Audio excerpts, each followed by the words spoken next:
సభ్యులు పాల్గొన్నారు. ఆనాడు వచ్చిన లేబర్ కోర్టుని గత 5 సంవత్సరానికి అమలు చేయకుండా ఈ ఉద్యమం కారణంగా ఆపారు.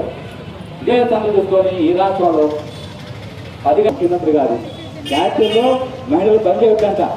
అంటే 8 గంటలు ఎప్పుడో బ్రిటిష్ కాలం తెచ్చుకున్న చట్టాన్ని రద్దు చేసి ఇలా 10 గంటలు అమలు చేస్తారంట. తక్షణమే రాష్ట్ర ప్రభుత్వం 10 గంటల పని విధానాన్ని వెనక్కి తీసుకోవాలి.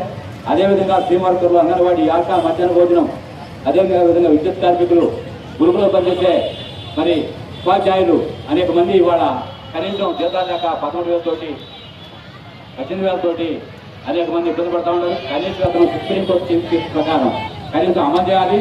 అట్టనే వీళ్ళు అధికారులకు వచ్చిన వెంటనే అంగన్వాడీ, ఆశా, మధ్యాహ్న భోజన కార్మికులు ఎవరు అధికారులతో వచ్చేవాళ్ళు వేతనం తీసేస్తారా? దీని మీద పెద్ద ఎత్తున ఉద్యమాలు చేయాలా?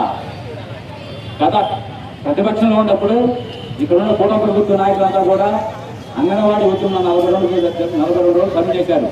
ఆ రోజులంతా కూడా ఆఖరికి రాష్ట్ర ముఖ్యమంత్రి, గౌరవ ముఖ్యమంత్రి గారు లోకేష్ బాబు గారు కూడా మా జిల్లాలోకి వచ్చి, అదేవిధంగా జనసేన నాయకులు వచ్చి మా ప్రభుత్వాలు వస్తాయి, రాగానే మీకు జీతాలు పెంచుతాం, మీకు బియ్యం ఇస్తాం అని హామీ ఇచ్చారు.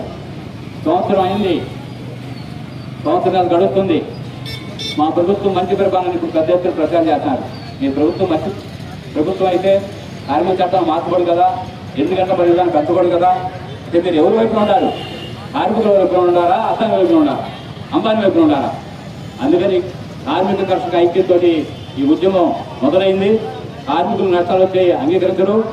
భారతదేశ వ్యాప్తంగా ఇది ఒక హెచ్చరిక, భారతదేశ వ్యాప్తంగా జరుగుతున్న హెచ్చరిక.